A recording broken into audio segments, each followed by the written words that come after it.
Some parts of us we show easily and others we hide.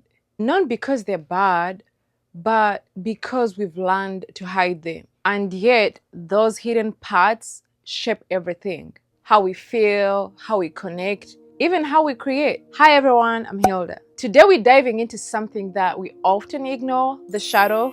I'll show you what it is, why it exists, and how it quietly influences everything in your life. What is a shadow? These are parts of you that exist, but you don't recognize, accept, or admit are yours. These are your traits, your thoughts, desires you push away, impulses, and they're not always evil. They're just unacknowledged. The shadow follows us like a tail because you can't get rid of it. Ignoring it doesn't make it go away. And it shows up indirectly through reactions, projections, and triggers. They have three layers of your inner self, and that's your persona, your ego, and the shadow. Persona is how you present yourself to the world. Ego is how you experience and understand yourself consciously. And then we have the shadow. These are parts of you that exist but are unconscious or denied. Think of it like this: psyche, that's your whole world. That's your mind plus personality.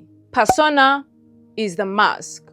Ego is the I. And then the shadow is the storage room. So it's one person, three internal layers. Persona is who you try to be, how you want others to see you. It's your social mask: strong, nice, polite, successful, what you consciously present to the world. That's your persona. Now, ego is what you know about yourself. This is your conscious identity. Ego is, I'm this kind of person. It's your awareness and self-image. And then we have the shadow. The shadow is what you are but don't see. These are traits you deny, you project, or repress. And it often shows up as strong emotional reactions, hypocrisy, judging others harshly, saying, I would never do that, secret behaviors or thoughts. That's your shadow. So that's the difference between persona, ego, and shadow.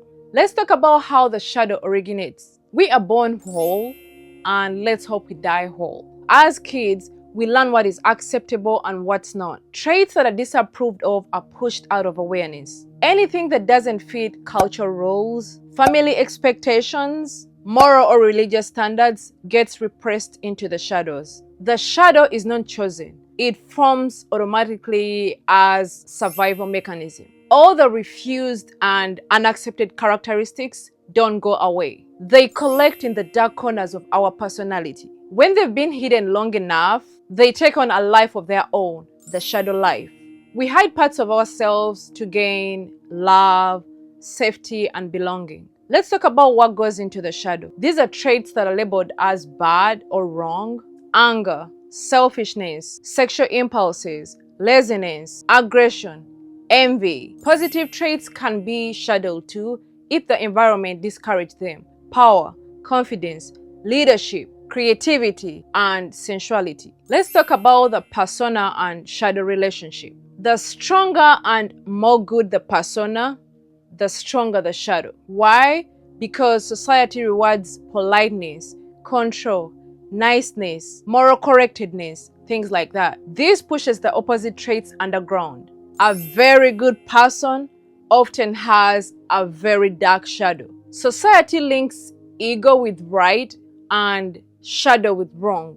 Across cultures, people naturally link themselves to what is right and everything rejected as wrong. When people start thinking for themselves, rigid rules feel limiting.